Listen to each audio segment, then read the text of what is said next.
Prostate ഗ്രന്ഥിയുടെ വീക്കം എങ്ങനെ നമുക്ക് മാറ്റിയെടുക്കാൻ പറ്റും? അല്ലെങ്കിൽ ഈ പ്രോസ്റ്റേറ്റ് ഗ്രന്ഥി വീങ്ങുന്നത് മൂലം എന്തെങ്കിലും ഉദാഹരണ പ്രശ്നങ്ങൾ ഉണ്ടാകാറുണ്ടോ? ഉണ്ടെങ്കിൽ തന്നെ അവ എങ്ങനെ നമുക്ക് മാറ്റിയെടുക്കാം എന്നതിനെ പറ്റിയിട്ടാണ് ഇന്ന് ഞാൻ നിങ്ങളോട് സംസാരിക്കുന്നത്. ഞാൻ doctor Nishitha M, doctor Basil's homeo hospital, Pandikkad, Malappuram, Kozhikode, Nadakkavu.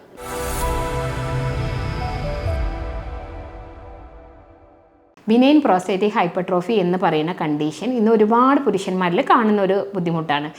ഈ പുരുഷന്മാരിൽ ഈ പ്രോസ്റ്റേറ്റ് ഗ്രന്ഥി എന്ന് പറയുന്നത് മൂത്രസഞ്ചിയുടെ താഴെയായിട്ട് ഈ മൂത്രനാളിയുടെ മുകളിലായിട്ട് ഒരു നെല്ലിക്കയുടെ വലുപ്പത്തിൽ കാണുന്ന ഒരു ഗ്രന്ഥിയാണ്, ഒരു ഗ്ലാൻഡാണ് ഈ പ്രോസ്റ്റേറ്റ് ഗ്ലാൻഡ്. ഇതിന് നോർമലായി തന്നെ ഒരു വളർച്ചയുണ്ട്. അതൊരു അപ് ടു 25 വയസ്സ് വരെ ഇത് നോർമലി ഗ്രോത്ത് ഉണ്ടാവാറുണ്ട്. അതിനുശേഷം ഒരു 25 വയസ്സ് മുതൽ ഒരു 40 വയസ്സ് വരെ അത് ഒരു കൃത്യമായിട്ടുള്ള ഒരു അളവിലായിരിക്കും അതിന് ഗ്രോത്ത് ഉണ്ടാവാറുള്ളത്. പക്ഷേ ഇത് ക്രമാതീതമായിട്ട് ഒരു 40 വയസ്സ് കഴിഞ്ഞിട്ടുള്ള വ്യക്തികളിലൊക്കെ അത് കൂടുതലായിട്ട് ഇതിൻ്റെ ഗ്രോത്ത് കൂടുതലായിട്ട് കാണപ്പെടുകയും ഒരു 50 to 50 വയസ്സ് മുതൽ ഇത് കൂടുതലായിട്ട് ഇതിൻ്റെ ഗ്രോത്ത് ഉണ്ടാവുകയും നമ്മുടെ മൂത്രനാളീനെയൊക്കെ അത് കംപ്രസ് ചെയ്യുകയൊക്കെ ചെയ്തിട്ട് ഒരുപാട് ബുദ്ധിമുട്ടുകൾ ഉണ്ടാക്കാറുണ്ട്.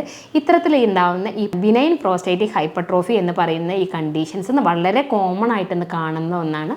മിക്കവാറും പലപ്പോഴും പുരുഷന്മാരിൽ ഒരു 50 വയസ്സ് കഴിഞ്ഞാലൊക്കെ നമ്മൾ മറ്റെന്തെങ്കിലും അസുഖങ്ങൾക്കൊക്കെ ആയിട്ട് സ്കാൻ എടുത്തിട്ട് വരുമ്പോൾ അവർ ഇത്തരത്തിൽ കാണിക്കാറുണ്ട്, BPH എന്ന് പറഞ്ഞിട്ട് കാണിക്കാറുണ്ട്. അപ്പോൾ പലപ്പോഴും നമ്മൾ അവരോട് ചോദിക്കുമ്പോഴായിരിക്കും അവർക്ക് ഈ സിംറ്റംസുകളൊക്കെ ഉണ്ടാവാറുണ്ട്. ഇത് എന്തിൻ്റെ സിംറ്റമാണ് എന്നറിയാത്തത് മൂലം തന്നെ അവരിത് മൈൻഡ് ചെയ്യാതെ പോവാറാണ്. അപ്പോൾ നിങ്ങൾക്ക് എപ്പോഴും ഇത്തരത്തിലുള്ള സിംറ്റംസ് എന്തൊക്കെയാണ് ഈ പ്രോസ്റ്റേറ്റിൻ്റെ ബുദ്ധിമുട്ട് മൂലം ഉണ്ടാകുന്ന സിംറ്റംസ് എന്ന് നിങ്ങൾ നോക്കിയാൽ നിങ്ങൾക്ക് ഈ ഒരു അസുഖം വരുന്നതിന് മുന്നേ തന്നെ നിങ്ങൾക്കിത് പ്രതിരോധിക്കാനും അതിനാവശ്യമായിട്ടുള്ള കൃത്യമായിട്ടുള്ള ചികിത്സ നേടാനൊക്കെ സാധ്യമാവും. അപ്പോൾ ഇനി ഇത്തരത്തിലുള്ള ബിനൈൻ പ്രോസ്റ്റേറ്റിക് ഹൈപ്പർട്രോഫി എന്ന് പറയുന്ന കണ്ടീഷൻ, BPH എന്ന് പറയുന്ന കണ്ടീഷനിൽ കോമൺ ആയിട്ട് കാണുന്ന കുറേ ലക്ഷണങ്ങളുണ്ട്. ഇത് ഇത്തരത്തിൽ തുടങ്ങുന്നതിന് മുന്നേ തന്നെ ആളുകളിൽ കാണിക്കുന്ന ചില ലക്ഷണങ്ങൾ. ഇടയ്ക്കിടയ്ക്ക് മൂത്രം ഒഴിക്കാൻ തോന്നുക, മൂത്രം ഒഴിച്ചു കഴിഞ്ഞാലും അത് കംപ്ലീറ്റ്ലി പോവാത്തൊരു ബുദ്ധിമുട്ട്, മൂത്രം ഒഴിക്കുമ്പോൾ പെയിൻ ഫീൽ ചെയ്യുക. അതുപോലെ ചില ആളുകളിൽ അടിവയറ്റിൽ വേദന ഉണ്ടാവുക, മൂത്രം കംപ്ലീറ്റ്ലി പോവാത്തതുപോലെയുള്ള ബുദ്ധിമുട്ടുകൾ ഉണ്ടാവുക. പിന്നെ ചില ആളുകളിൽ ഉദാഹരണ പ്രശ്നങ്ങൾ കാണിക്കാറുണ്ട്. ഇത്തരത്തിൽ ഈ പ്രോസ്റ്റേറ്റിൻ്റെ ഇഷ്യൂസുകളൊക്കെ കൂടുതലായിട്ട് ഉണ്ടാവുകയാണെങ്കിൽ ഉദാഹരണ പ്രശ്നങ്ങൾ കാണിക്കാറുണ്ട്. അപ്പം ഇതൊക്കെയാണ് ഇതിൻ്റെ കോമൺ ആയിട്ടുണ്ടാവുന്ന ലക്ഷണങ്ങൾ. മൂത്രം ഒഴിക്കുമ്പോൾ അസഹ്യമായ വേദന, ചില ആളുകളിൽ രക്തം കാണാറുണ്ട് മൂത്രത്തിൽ. പലപ്പോഴും ഇത് മൂത്രത്തിൽ രക്തം കാണുമ്പോൾ നമ്മളെപ്പോഴും കരുതുക എന്താ വെച്ചാൽ മൂത്രത്തിൽ ഇൻഫെക്ഷൻ മൂലമാവാം, ഇത്തരത്തിൽ മൂത്രപ്പഴുപ്പ് എന്ന് പറയുന്ന കണ്ടീഷൻ മൂലമാവാം ഇത്തരത്തിൽ ഉണ്ടാവുന്നത് എന്ന് കരുതി നെഗ്ലക്റ്റ് ചെയ്യാറുണ്ട്. ഇതൊക്കെയാണ് ഇതിൻ്റെ ആദ്യമായിട്ടുള്ള സിംറ്റംസ്. അപ്പോൾ അതുകൊണ്ട് തന്നെ നിങ്ങൾ എന്താ വെച്ചാൽ ഇത്തരത്തിലുള്ള ലക്ഷണങ്ങളൊക്കെ കാണുകയാണെങ്കിൽ നിങ്ങൾ കൃത്യമായിട്ട് അത് എന്താണ് എന്ന് ഐഡൻറ്റിഫൈ ചെയ്തിട്ട് ട്രീറ്റ്മെൻറ്റ് എടുക്കേണ്ടതാണ്. ഇത്തരത്തിലുള്ള പ്രോസ്റ്റേറ്റ് സംബന്ധമായിട്ടുള്ള ബുദ്ധിമുട്ടുകൾ, പ്രോസ്റ്റേറ്റിന് വീക്കൊക്കെയുള്ള വ്യക്തികളാണെങ്കിൽ അതിനായിട്ട് ഞങ്ങൾ ചെയ്യാറുള്ളത് ആർട്ടിഫിഷ്യൽ ഇൻ്റലിജൻസിൻ്റെ സഹായത്തോട് കൂടിയിട്ട്, യൂറോപ്യൻ നിർമ്മിതമായ സോഫ്റ്റ്വെയറിൻ്റെ സഹായത്തോട് കൂടിയിട്ട് ജർമ്മനിയിൽ നിന്ന് ഇറക്കുമതി ചെയ്തിട്ടുള്ള മെഡിസിൻസ് കൊടുക്കുകയാണ് ചെയ്യാറുള്ളത്. അപ്പം മറ്റ് അസുഖങ്ങളുള്ള വ്യക്തികൾക്കും ഇവ കഴിക്കാവുന്നതാണ്. ഇനി നമുക്ക് നോക്കേണ്ടത് എന്താ വെച്ചാൽ ആർക്കൊക്കെയാണ് ഈ BPH അതായത് ബിനൈൻ പ്രോസ്റ്റേറ്റിക് ഹൈപ്പർട്രോഫി വരാൻ ചാൻസ് കൂടുതലുള്ളത് എന്നുള്ളത്. അതിൽ ഏറ്റവും ഇമ്പോർട്ടൻ്റ് ആയിട്ടുള്ള ഒന്നാണ് നമ്മുടെ ഫാമിലി ഹിസ്റ്ററി. നമ്മുടെ ഫാമിലിയിൽ ആർക്കെങ്കിലും ഇത്തരത്തിലുണ്ടെങ്കിൽ അവരിൽ ഇവ കാണാനുള്ള ചാൻസ് കൂടുതലാണ്. അതുപോലെ തന്നെ ചില അസുഖങ്ങളുള്ള വ്യക്തികൾ, ഹൃദ്രോഗം പോലെയുള്ള അസുഖങ്ങൾ, അതുപോലെ തന്നെ നമ്മുടെ ടൈപ്പ് 2 ഡയബറ്റിക് ഉള്ള ആളുകളിൽ, അതേപോലെ തന്നെ വിട്ടുമാറാത്ത കിഡ്നി രോഗമുള്ള വ്യക്തികളിൽ, രക്തക്കുഴലുകളിലൊക്കെ എന്തെങ്കിലും ബുദ്ധിമുട്ടുള്ള ആളുകളിൽ, ഇറക്റ്റൈൽ ഡിസ്ഫങ്ഷൻ ഉള്ള വ്യക്തികളിലൊക്കെ ഇത്തരത്തിലുള്ള പ്രോസ്റ്റേറ്റിൻ്റെ ഇഷ്യൂസുകൾ വരാനുള്ള ചാൻസ് വളരെ കൂടുതലാണ്. അതുപോലെ തന്നെയാണ് നമ്മുടെ 40 വയസ്സ് കഴിഞ്ഞിട്ടുള്ള പുരുഷന്മാരാണ് ഇതിനകത്ത് ഏറ്റവും ഹൈ റിസ്ക് കാറ്റഗറി ആയിട്ട് വരാറുള്ളത്. അതുപോലെ തന്നെ സെഡൻഡറി ലൈഫുള്ള വ്യക്തികൾ, ശാരീരികമായിട്ട് വലിയ അധ്വാനങ്ങളൊന്നും ഇല്ലാത്ത ആളുകളിലും ഇത്തരത്തിൽ prostatic issue, benign prostatic hyperplasia ഒക്കെ വരാനുള്ള ചാൻസ് വളരെ കൂടുതലാണ്. ഇനി ഇത്തരത്തിലുള്ള ഈ പ്രോസ്റ്റേറ്റിൻ്റെ ഇഷ്യൂസുകളൊക്കെ ഉള്ള ആളുകളാണെങ്കിൽ നമ്മൾ എങ്ങനെയൊക്കെയാണ് അവനെ പ്രതിരോധിക്കുക എന്നുള്ളത് ഏറ്റവും ഇമ്പോർട്ടൻ്റ് ആണ്. ആദ്യം പറഞ്ഞു പ്രോസ്റ്റേറ്റ് എന്ന് പറയുന്നത് ഈ ഒരു ഗ്രന്ഥിയാണ്. അപ്പോൾ അതിന് ഒരുപാട് ഫങ്ഷൻസ് ഉണ്ട്. പുരുഷന്മാരിൽ ഒരുപാട് ഫങ്ഷൻസ് ചെയ്യുന്ന ഒരു അവയവമാണ് ഈ പ്രോസ്റ്റേറ്റ് എന്ന് പറയുന്നത്. അതിൽ തന്നെ ഈ പ്രോസ്റ്റേറ്റിൻ്റെ പ്രധാന ലക്ഷണങ്ങൾ പറയുകയുണ്ടായി. ഇതുണ്ടായി കഴിഞ്ഞ് കഴിഞ്ഞാൽ ഇത്തരത്തിലൊക്കെ ബുദ്ധിമുട്ടുകൾ ഉണ്ടാകാറുണ്ടെന്ന്. പലപ്പോഴും ആളുകൾ ചോദിക്കാറുണ്ട് ഈ പ്രോസ്റ്റേറ്റിൻ്റെ പ്രശ്നം മൂലം നമുക്ക് ഉദാഹരണ പ്രശ്നങ്ങൾ ഉണ്ടാകാറുണ്ടോ എന്നുള്ളത്. അതിന് എന്താ വെച്ചാൽ നമ്മൾ ഈ പ്രോസ്റ്റേറ്റിന് പരമായിട്ടുള്ള ബുദ്ധിമുട്ടുകളുള്ള വ്യക്തികളിൽ ഒരു പരിധിവരെ ഉദാഹരണ പ്രശ്നങ്ങൾ ഉണ്ടാകാറുണ്ട്.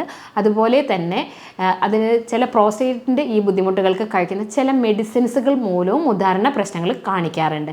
അപ്പോൾ അത് പ്രത്യേകം നിങ്ങൾ ശ്രദ്ധിക്കുക. കാരണം ചില മെഡിക്കേഷൻസൊക്കെ നിങ്ങൾ കഴിക്കുകയാണെങ്കിൽ അതിൻ്റെ ഫലമായിട്ട് നമുക്ക് ഉദാഹരണ പ്രശ്നങ്ങൾ വരാനുള്ള ചാൻസ് കൂടുതലാണ്. ഇനി ഇത്തരത്തിലുള്ള ഈ പ്രോസ്റ്റേറ്റിൻ്റെ ഇഷ്യൂസുകൾ വരാതിരിക്കാനും അതുപോലെ തന്നെ വന്നു കഴിഞ്ഞു കഴിഞ്ഞാൽ നമ്മൾ എന്തൊക്കെ കാര്യങ്ങളാണ് ശ്രദ്ധിക്കേണ്ടത് എന്നുള്ളത്. അതിനകത്ത് ഏറ്റവും ഇമ്പോർട്ടൻ്റ് ആയിട്ടുള്ളതാണ് കഫീൻ അടങ്ങിയിട്ടുള്ള ഡ്രിങ്ക്സുകൾ. അതുപോലെ തന്നെ നമ്മുടെ ചായ, കോഫി പോലെയുള്ള ഡ്രിങ്ക്സുകൾ ഒഴിവാക്കേണ്ടതാണ്. മറ്റൊന്ന് ഇതൊക്കെ എന്താ വെച്ചാൽ നമ്മുടെ പ്രോസ്റ്റേറ്റിന് ഇൻഫ്ലമേഷൻസ് ഉണ്ടാക്കാനുള്ള ചാൻസ് ഉണ്ട്. മറ്റൊന്നാണ് നമ്മുടെ കാർബണൈസ്ഡ് ആയിട്ടുള്ള ഡ്രിങ്ക്സുകൾ, നമ്മുടെ സോഡ, പെപ്സി പോലെയുള്ള സാധനങ്ങളൊക്കെ നമ്മൾ കംപ്ലീറ്റ്ലി അവോയ്ഡ് ചെയ്യുക എന്നുള്ളത്. അതുപോലെ ഏറ്റവും ഇമ്പോർട്ടൻ്റ് ആയിട്ടുള്ള ഒന്നാണ് നമ്മുടെ ആൽക്കഹോൾ, ബിയർ, വൈൻ പോലെയുള്ള സാധനങ്ങളൊക്കെ പ്രോസ്റ്റേറ്റിന് ബുദ്ധിമുട്ടുകൾ ഉണ്ടാക്കും, ഇൻഫ്ലമേഷനും അതുപോലെ തന്നെ ഗ്രന്ഥികളിലൊക്കെ ഒരുപാട് ബുദ്ധിമുട്ടുകൾ ഉണ്ടാക്കുന്നതിനാൽ അവയൊക്കെ നമ്മൾ കൃത്യമായിട്ട് ഒഴിവാക്കുക എന്നുള്ളത്. അതുപോലെ തന്നെ ഒഴിവാക്കേണ്ട മറ്റൊന്നാണ് ഡയറി പ്രോഡക്റ്റ്. ഇതിനകത്ത് ഈ ഡയറി പ്രോഡക്റ്റിനകത്ത് ഹൈ കലോറി ഫാറ്റാണ് വരാറുള്ളത്. അത് നമ്മുടെ ഈ പ്രോസ്റ്റേറ്റിന് ഇൻഫ്ലമേഷൻ ഉണ്ടാക്കാനുള്ള ചാൻസ് കൂടുതലാണ്. അതുപോലെ തന്നെ ഈ ഡയറി പ്രോഡക്റ്റിനകത്ത് വരുന്ന ഹോൾ മിൽക്ക്, മിൽക്ക് ഷേക്കുകൾ, ചോക്ലേറ്റ് മിൽക്ക് തുടങ്ങിയ സാധനങ്ങളൊക്കെ നമ്മൾ അവോയ്ഡ് ചെയ്യുക. ഈ പ്രോസ്റ്റേറ്റിൻ്റെ ഇഷ്യൂസ് വരാതിരിക്കാനും വന്നവർക്കാണെങ്കിൽ അത് കൂടുതൽ ബുദ്ധിമുട്ടുണ്ടാക്കാതിരിക്കാനും. ഹൈലി അസിഡിക് ആയിട്ടുള്ള ജ്യൂസുകൾ ഒഴിവാക്കാൻ വേണ്ടി ശ്രദ്ധിക്കുക, ഗ്രേപ്പ് ജ്യൂസ് പോലെയുള്ളവയൊക്കെ. കാരണം അതൊക്കെ നമ്മുടെ ബ്ലാഡറിന് ഇറിറ്റേഷൻ ഉണ്ടാക്കാനും കൂടുതൽ തവണ യൂറിൻ പാസ് ചെയ്യണം എന്നുള്ളൊരു ബുദ്ധിമുട്ടൊക്കെ ഉണ്ടാക്കാറുണ്ട്. അപ്പോൾ അതുകൊണ്ട് തന്നെ ഇത്തരത്തിലുള്ള ഈ ഒരു പ്രോസ്റ്റേറ്റിൻ്റെ ഇഷ്യൂസൊക്കെ വരാനുള്ള ചാൻസ് ഉള്ള ആളുകൾ അവയൊക്കെ ഒഴിവാക്കേണ്ടതാണ്. അതുപോലെ തന്നെ നമ്മുടെ സ്മോക്കിങ്ങും ആൽക്കഹോളൊക്കെ നമ്മൾ ഒഴിവാക്കുക എന്നുള്ളത് ഇമ്പോർട്ടൻ്റ് ആണ്. ഇനി എന്തൊക്കെയാണ് ഇത്തരത്തിൽ ഈ പ്രോസ്റ്റേറ്റിൻ്റെ ഇഷ്യൂസ് ഉണ്ടെങ്കിൽ നമ്മൾ എന്തൊക്കെയാണ് ചെയ്യേണ്ടത്, എങ്ങനെയൊക്കെ ചെയ്ത് കഴിഞ്ഞ് കഴിഞ്ഞാൽ നമുക്ക് ഈ പ്രശ്നങ്ങളില്ലാതിരിക്കും, അതുപോലെ തന്നെ ഉദാഹരണക്കുറവും നമുക്ക് എങ്ങനെ മാറ്റിയെടുക്കാം എന്നുള്ളത് ഒരു ഇമ്പോർട്ടൻ്റ് ആണ്. ഇത്തരത്തിൽ ഈ പ്രോസ്റ്റേറ്റിൻ്റെ ഇഷ്യൂസൊക്കെ ഉള്ള വ്യക്തികൾ ഉദാഹരണക്കുറവ് ഉണ്ടാവാനുള്ള ചാൻസ് ഉണ്ട് എന്ന് പറയുണ്ടായി. ലൈഫ് സ്റ്റൈൽ മാനേജ് ചെയ്യുക എന്നുള്ളത്, റെഗുലറായിട്ട് എക്സസൈസ് ഫോളോ ചെയ്യുക എന്നുള്ളത്, കൃത്യസമയത്ത് ഉറങ്ങുക എന്നുള്ളത്, ആദ്യം തന്നെ പറയേണ്ടായി വെള്ളം കൂടി ഒരു പ്രോപ്പറായിട്ടുള്ള ഒരു വെള്ളം കുടിക്കുക എന്നുള്ളത്, വൈകുന്നേരങ്ങളിൽ ഇടവേളകളിൽ വെള്ളത്തിൻ്റെ അളവ് നന്നായിട്ട് കുറയ്ക്കുക, സ്ട്രെസ്സുകൾ ഒഴിവാക്കാൻ വേണ്ടി ശ്രദ്ധിക്കുക. അതുപോലെ തന്നെ ഡ്രിങ്ക്സുകൾ അവോയ്ഡ് ചെയ്യുക. കാർബണേറ്റ് ഡ്രിങ്ക്സുകൾ, ഭക്ഷണ പദാർത്ഥങ്ങളൊക്കെ ഇത്തരത്തിൽ കാർബണൈസ്ഡും മധുരം അടങ്ങിയിട്ടുള്ള ഭക്ഷണങ്ങളൊക്കെ ഒഴിവാക്കാൻ ശ്രദ്ധിക്കുക. ഇത്തരത്തിൽ പ്രോസ്റ്റേറ്റിൻ്റെ പ്രശ്നങ്ങളുള്ള വ്യക്തികളാണെങ്കിൽ നന്നായിട്ട് വെജിറ്റബിൾസ് കഴിക്കാൻ വേണ്ടി ശ്രദ്ധിക്കുക. ഫ്രൂട്ട്സുകൾ നിങ്ങൾ ഇൻക്ലൂഡ് ചെയ്യാൻ വേണ്ടി ശ്രദ്ധിക്കുക. അതുപോലെ തന്നെ സാച്ചുറേറ്റഡ് ആയിട്ടുള്ള ഫാറ്റി ആസിഡ്സുകൾ ഭക്ഷണത്തിൽ നിന്ന് ഒഴിവാക്കുക. അതുപോലെ നമ്മുടെ നട്ട്സുകൾ നന്നായിട്ട്, വാൾനട്ട്, ബദാം, പംകിൻ സീഡ് ഇവയൊക്കെ ഭക്ഷണത്തിൽ ഉൾപ്പെടുത്താൻ ശ്രദ്ധിക്കുക. ഇവയൊക്കെ നമ്മുടെ ഷുഗർ കുറയ്ക്കാനും ഹെൽപ്പ് ചെയ്യുകയും അതുപോലെ തന്നെ ഉദാഹരണ പ്രശ്നങ്ങൾ കുറയ്ക്കാനും നന്നായിട്ട് ഹെൽപ്പ് ചെയ്യുന്നതാണ്. അപ്പോൾ ഇവയൊക്കെ നിങ്ങൾ ഭക്ഷണത്തിൽ ശ്രദ്ധിക്കുക. മറ്റൊന്നെന്ന് പറഞ്ഞു കഴിഞ്ഞാൽ ഇത്തരത്തിലുള്ള ആളുകളൊക്കെ ആണെങ്കിൽ നിങ്ങൾക്ക് കീഗൽ ടൈപ്പ് ഓഫ് എക്സസൈസുകൾ നിങ്ങൾ സ്ഥിരമായിട്ട് ശീലമാക്കുക. അത് നമ്മുടെ പെൽവിക് മസിൽസിനെയൊക്കെ സ്ട്രെങ്തൻ ചെയ്യാനും ഉദാഹരണ പ്രശ്നങ്ങൾ കുറയ്ക്കാനും ആ ഭാഗങ്ങളിലേക്കുള്ള ബ്ലഡ് സർക്കുലേഷൻസ് ഇമ്പ്രൂവ് ചെയ്യാനൊക്കെ നന്നായിട്ട് ഹെൽപ്പ് ചെയ്യുന്നതാണ്. മറ്റൊരു ഇമ്പോർട്ടൻ്റ് ആയിട്ടുള്ള ഒരു കാര്യമാണ് നമ്മുടെ ബാത്റൂമിൽ പോകാൻ തോന്നിക്കഴിഞ്ഞാൽ, ഒന്നുകിൽ നമുക്ക് യൂറിൻ പാസ് ചെയ്യണം എന്ന് തോന്നിക്കഴിഞ്ഞു കഴിഞ്ഞാൽ നമ്മളൊരു യാത്രയിലൊക്കെ ആണെങ്കിൽ കൃത്യമായിട്ടുള്ള ഇൻ്റർവെല്ലുകളിൽ നമ്മൾ മൂത്രം ഒഴിക്കുക എന്നുള്ളത്. പലപ്പോഴും ഇത്തരത്തിൽ നമ്മൾ യൂറിൻ കുറേ നേരം ഹോൾഡ് ചെയ്ത് വെക്കുമ്പോൾ ഈ പ്രോസ്റ്റേറ്റ് സംബന്ധമായിട്ടുള്ള ബുദ്ധിമുട്ടുകൾ നല്ല രീതിയിൽ കൂടാറുണ്ട്. ഇനി മറ്റൊന്ന് ആളുകൾ ചോദിക്കാറുണ്ട്, ഈ പ്രോസ്റ്റേറ്റിൻ്റെ ഈ ടെസ്റ്റുകൾ കാണുമ്പോൾ ഒരു 50 വയസ്സ് കഴിഞ്ഞിട്ടുള്ള ആളുകളൊക്കെ പലപ്പോഴും ഒ പിയിൽ വരുമ്പോൾ പറയാറുണ്ട്, ഡോക്ടറെ PSA ചെയ്തിട്ടുണ്ടായിരുന്നു, ഈ PSA ഇതിനകത്ത് കൂടുതലാണ് കാണുന്നത്, അപ്പോൾ എനിക്കിത് ക്യാൻസർ ആണോ എന്ന് പലപ്പോഴും ആൾക്കാർ ചോദിക്കാറുണ്ട്. പ്രോസ്റ്റേറ്റിൻ്റെ ഈ തരത്തിലുള്ള ഇൻഫ്ലമേഷൻസ് ഒക്കെ വരുമ്പോൾ സ്ലൈറ്റ് തോതിൽ PSA കൂടാറുണ്ട്. അപ്പോൾ അത് കണ്ടിട്ട് നിങ്ങൾ പേടിക്കേണ്ട ആവശ്യമില്ല. അതൊരു വലിയ തോതിൽ കൂടുമ്പോൾ മാത്രമാണ് നമ്മളതൊരു ക്യാൻസറസ് ഗ്രോത്ത് ആണോ എന്ന് നമ്മളെപ്പോഴും സംശയിക്കേണ്ടത്. പലപ്പോഴും ഈ പ്രോസ്റ്റേറ്റിൻ്റെ ഹൈപ്പർട്രോഫി വരുമ്പോൾ നമ്മളൊരു സ്കാൻ ചെയ്താൽ തന്നെ നമുക്കിതിൻ്റെ തോത് അറിയാൻ വേണ്ടി സാധ്യമാവാറുണ്ട്. അപ്പോൾ ഇത് വളരെ കൂടുതലാണെങ്കിൽ നമ്മൾ അതിനനുസരിച്ചിട്ടുള്ള ട്രീറ്റ്മെൻറ്റാണ് കൊടുക്കാറുള്ളത്. അതുപോലെ തന്നെ ഈ പ്രോസ്റ്റേറ്റിൻ്റെ ഇഷ്യൂസ് ഉള്ള ആളുകളാണെങ്കിൽ കുറേ നേരം ഇരുന്ന് ജോലി ചെയ്യുന്ന ആളുകളൊക്കെ ആണെങ്കിൽ ദീർഘനേരം ഇരുന്ന് ജോലി ചെയ്യുന്നത് ഒഴിവാക്കിയിട്ട് ഇടയ്ക്ക് ഒന്ന് നടക്കുന്നത് നല്ലതായിരിക്കും. കൂടുതൽ നേരം ഇരുന്ന് ജോലി ചെയ്യുമ്പോൾ നമ്മുടെ പ്രോസ്റ്റേറ്റ് ഗ്രന്ഥിക്ക് അതൊരു സമ്മർദ്ദം ഏൽപ്പിക്കാനുള്ള ചാൻസ് കൂടുതലാണ്. അതുകൊണ്ട് തന്നെ ഈ പ്രോസ്റ്റേറ്റ് വീക്കുള്ള ആളുകൾ കുറേ നേരം ഇരിക്കുകയാണെങ്കിൽ കുറച്ച് നേരം ഒന്ന് ഒരു ജോലിയുടെ ഇടയിൽ കുറച്ച് സമയം എടുത്തിട്ട് നമ്മളൊന്ന് മൂവ് ചെയ്യുന്നത് വളരെ നല്ലതാണ്. ഇനി ഇത്തരത്തിൽ പ്രോസ്റ്റേറ്റ് ഗ്രന്ഥിക്കൊക്കെ ബുദ്ധിമുട്ടുള്ള ആളുകളാണ് നിങ്ങളെങ്കിൽ നിങ്ങൾ തീർച്ചയായിട്ടും കുടിക്കേണ്ട ചില കാര്യങ്ങളുണ്ട്. നമുക്ക് വീട്ടിൽ നിന്ന് തന്നെ ഉണ്ടാക്കി കഴിക്കാവുന്നതാണ് ഗ്രീൻ ടീ. ഗ്രീൻ ടീനകത്ത് നമ്മൾ ധാരാളം റിച്ച് ഇൻ ആൻറ്റി ഓക്സിഡൻസ് ആണ്. അപ്പോൾ അത് പ്രോസ്റ്റേറ്റ് ഗ്രന്ഥിൻ്റെ ഇൻഫ്ലമേഷൻ കുറയ്ക്കാനും ഇത്തരത്തിലുള്ള ഹൈപ്പർ പ്ലേഷ്യ കുറയ്ക്കാനും നമ്മുടെ ആ ഭാഗത്തിനെ വളരെ ഹെൽത്തി ആക്കി സൂക്ഷിക്കാനൊക്കെ ഹെൽപ്പ് ചെയ്യുന്നതാണ്. അപ്പോൾ നിങ്ങൾ തീർച്ചയായിട്ടും ഗ്രീൻ ടീ പതിവാക്കി ശീലാക്കാൻ വേണ്ടി ശ്രദ്ധിക്കുക.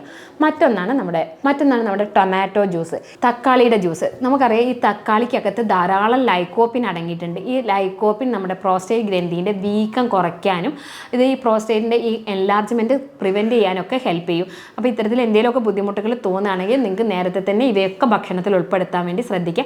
അതുപോലെ തന്നെ മാഗ്നീഷ്യം അടങ്ങിയിട്ടുള്ള സീഡ്സുകൾ, നമ്മുടെ മത്തൻകുരു പോലെയുള്ളവയൊക്കെ ഡെയിലി ഭക്ഷണത്തിൽ ഉൾപ്പെടുത്തുക. അതൊക്കെ കഴിക്കുമ്പോൾ നമുക്ക് ഈ പ്രോസ്റ്റേറ്റിൻ്റെ ബുദ്ധിമുട്ടുകൾ നല്ല രീതിയിൽ തന്നെ കുറഞ്ഞ് വരാൻ ഹെൽപ്പ് ചെയ്യുന്നതാണ്.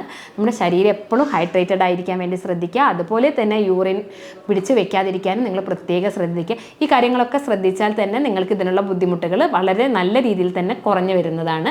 ഇത്തരത്തിലുള്ള ബുദ്ധിമുട്ടുകൾക്ക് ഞങ്ങൾ ചെയ്യാറുള്ളത് ആർട്ടിഫിഷ്യൽ ഇൻ്റലിജൻസിൻ്റെ സഹായത്തോടു കൂടി യൂറോപ്യൻ നിർമ്മിതമായ സോഫ്റ്റ്വെയർ ഉപയോഗിച്ചിട്ട് ജർമ്മനിയിൽ നിന്ന് ഇറക്കുമതി ചെയ്തിട്ടുള്ള മെഡിസിൻസ് ആണ് കൊടുക്കാറുള്ളത്.